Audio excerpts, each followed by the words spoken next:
Émilie Dez pour les infos. Bonjour Christophe, bonjour à tous. Elisabeth Borne juge très choquant les propos outranciers de Jean-Luc Mélenchon.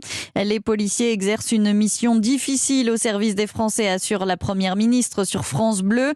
Le leader de la France Insoumise a dénoncé une police qui tue après la mort de la passagère d'une voiture samedi dernier à Paris. Elle a été visée par des tirs après un refus d'obtempérer.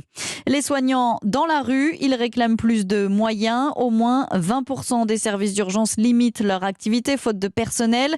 Une cinquantaine de rassemblements étaient prévus à travers toute la France, à Grenoble, Marseille ou Aurillac.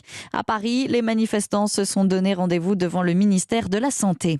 L'ancien directeur général du groupe Orpea est entendu librement depuis ce matin pour délit d'initié, limogé fin janvier. Il est interrogé sur sa revente d'actions avant la parution du livre Scandale sur les maltraitances en EHPAD.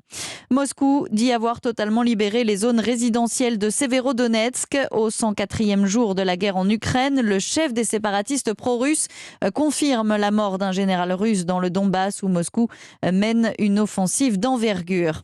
Les Républicains ne donneront pas de consigne de vote au soir du premier tour des législatives et notamment en cas de duel entre la majorité présidentielle et l'Union de la gauche. C'est ce qu'assure Bruno Retailleau, le président du groupe LR au Sénat. On pensait en avoir fini avec le Covid, mais le nombre de cas repart à la hausse, plus 25% en une semaine selon les chiffres de Santé publique France.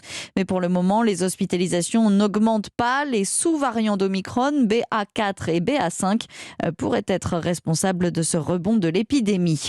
Les frais d'incidents bancaires toujours trop chers par rapport à nos voisins, c'est ce qui ressort d'une enquête de l'UFC Que Choisir. Les frais appliqués pour un prélèvement rejeté sont 17 fois plus élevés qu'en Allemagne, 8 fois plus qu'en Italie et 3 fois plus qu'en Belgique. Et puis, 4 mois après l'affaire Valieva, l'âge minimum pour participer aux compétitions seniors de patinage artistique va passer de 15 à 17 ans. Un relèvement progressif d'ici 2024. Favorite pour le titre olympique à Pékin, la Russe Kamila Valieva avait craqué sous la pression après s'être retrouvée au cœur d'un scandale de dopage. Europe 1.